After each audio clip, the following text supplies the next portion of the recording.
Ich habe lange nix mehr hören lassen von meinem Direktgranulat-Extruder-Projekt. Grund hierfür war, dass ich erst wieder ein Video veröffentlichen wollte, wenn ich ein wirklich zuverlässig funktionierendes Design gefunden habe, was jetzt der Fall ist. Die letzte Version war 6.2 und die schien recht nah an dem Ziel zu sein, im Dauertest zeigten sich dann aber doch wieder Schwächen. Die Extrusionsrate ist während des Drucks hin und wieder eingebrochen, was zu schlechten bis hin zu unbrauchbaren Ergebnissen geführt hat. Erneut habe ich Extruder gebaut, getestet und wieder gebaut. Lange Story kurz, hier ist Version 7.0 und ich erkläre in diesem Video mal kurz die wichtigsten Überlegungen, die zu diesem Design geführt haben. Die Förderschnecke ist nach wie vor eine Standard-Holzschraube aus dem Baumarkt mit 6mm Durchmesser. Auch die Extruderröhre basiert erneut auf einer 40mm langen M6er Gewindehülse aus Edelstahl. Schon äußerlich ist ein Unterschied zu früheren Versionen erkennbar, der Gewindeverbinder besitzt eine Einkerbung in etwa auf halber Länge. Der Grund hierfür liegt in der Tatsache, dass die Bohrung mit 7,1mm deutlich kleiner ist als die 8,5mm Bohrung der Vorgängerversion. Im Verlauf meiner Experimente hat sich gezeigt, dass geschmolzener Kunststoff am kühleren Ende der Röhre wieder erstarrt und dann an der Wand festkleben kann.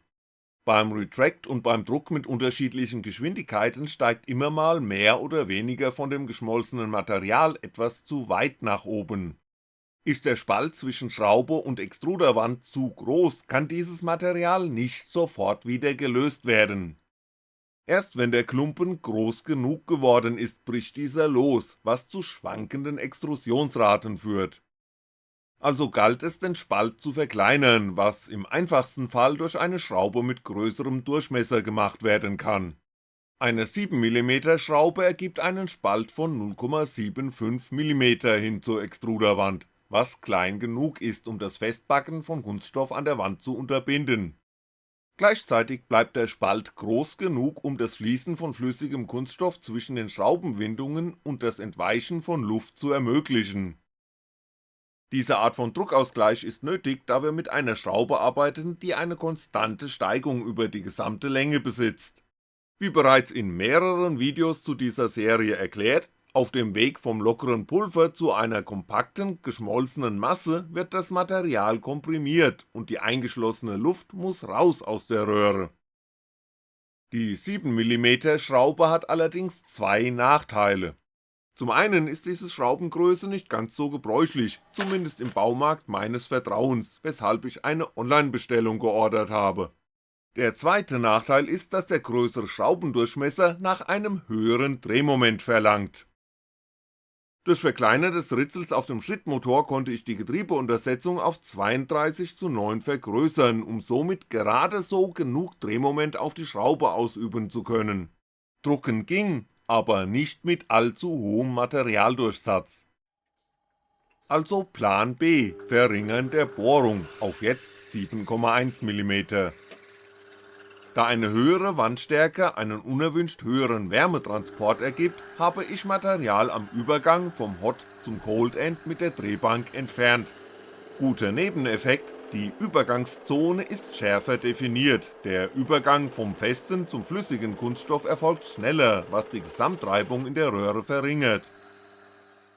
Die Röhrenwand ist glatter, einfach weil ich zum einen bessere, teurere Bohrer verwende und zum anderen beim Bohren etwas Kühl- und Schmiermittel in die Hülse gespritzt habe. Auch auf Seiten des Cold Ends gibt's Änderungen. Ich verwende hier einen Einsatz aus einem Messingröhrchen mit 8mm Außen- und 7mm Innendurchmesser. Messing besitzt einen geringeren Haft- und Gleitreibungswiderstand als Edelstahl, wie ich in ganz frühen Versionen bereits festgestellt hatte. Der hohe Wärmeleitkoeffizient von Messing sorgt außerdem für eine bessere Kühlung. 5 gefeilte Rillen längs der Achse sorgen dafür, dass der Kunststoff in radialer Richtung gebremst wird und somit möglichst ohne Schlupf nach unten transportiert wird.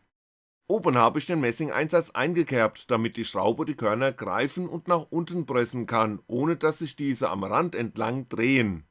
Ein Tropfen Sekundenkleber fixiert die Hülse, am Cold End steigt die Temperatur nicht über 50°C. Die Extruderröhre ist 20mm tief bis kurz vor der Einschnürung auf 8mm aufgebohrt. Das Messingröhrchen ist nur 15mm lang, wodurch sich eine Stufe längs der Extruderröhre bildet. Dadurch wird das Pulver vorkomprimiert und ein Teil der eingeschlossenen Luft schon mal herausgepresst. Diese Stufe darf nicht zu groß ausfallen, da das Pulver nicht beliebig stark komprimiert werden kann, zumindest nicht mit der endlichen mir zur Verfügung stehenden Kraft.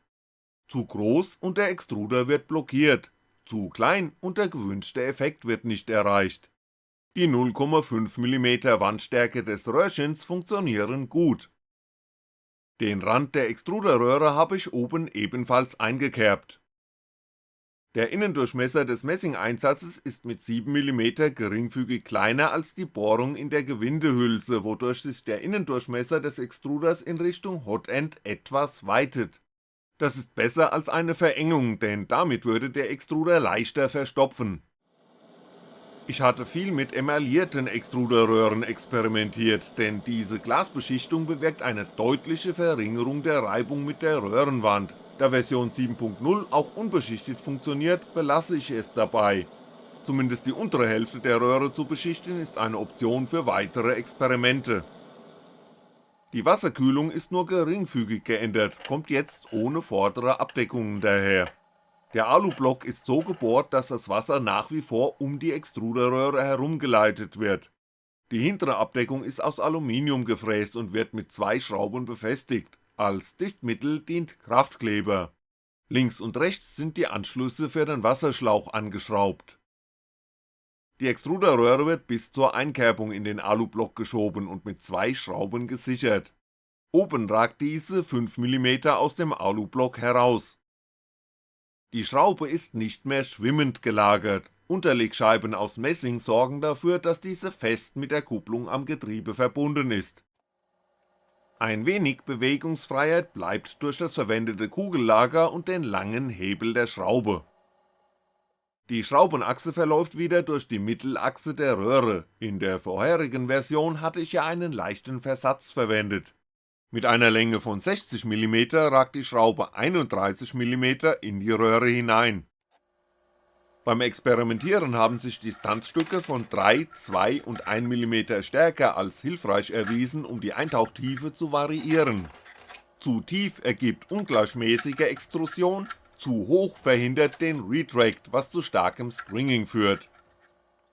Der Alublock am Hotend reicht mit 15mm Höhe nicht ganz bis an die Einkerbung der Röhre. Wie gesagt, das Ding druckt gut und zuverlässig. Den ersten Druck mit dem neu gefertigten Extruder führe ich mit einer 0,6mm Düse aus, so ein paar übrig gebliebene Späne vom Bohren und Feilen gehen durch die größere Öffnung besser durch. Der Druck zeichnet sich durch ein wenig Überextrusion aus. Fertigungstoleranzen führen offensichtlich dazu, dass dieser für das Video erstellte Extruder trotz identischer Vorgaben etwas mehr Material pro Schraubenumdrehung fördert als der erste Extruder von Version 7.0.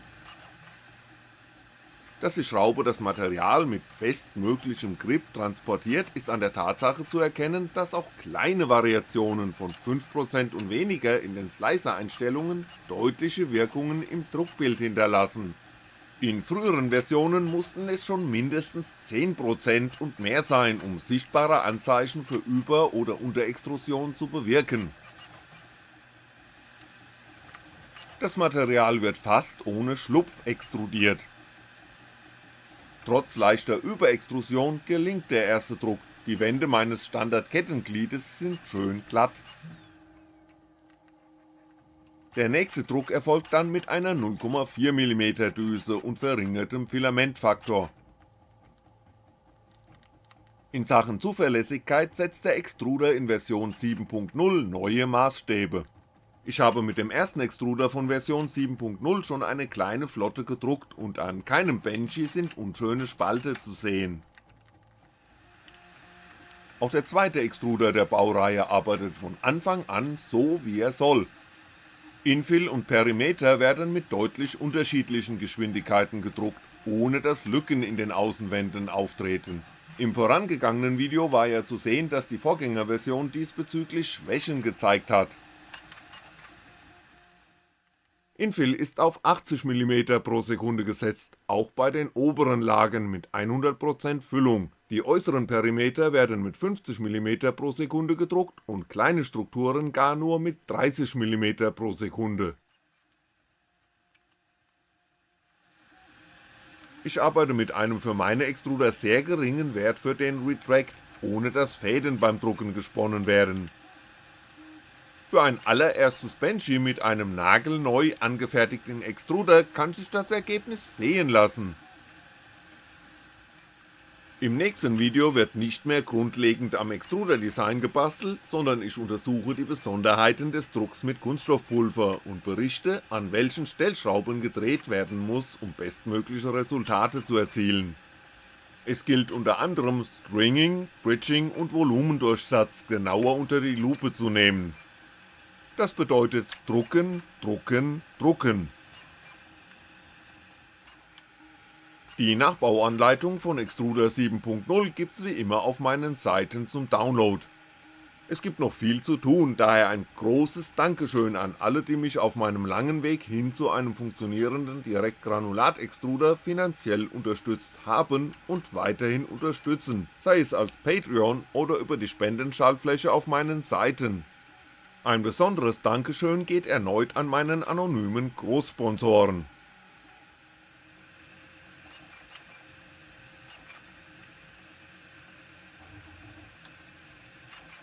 In diesem Sinne, danke fürs Angucken und bis bald.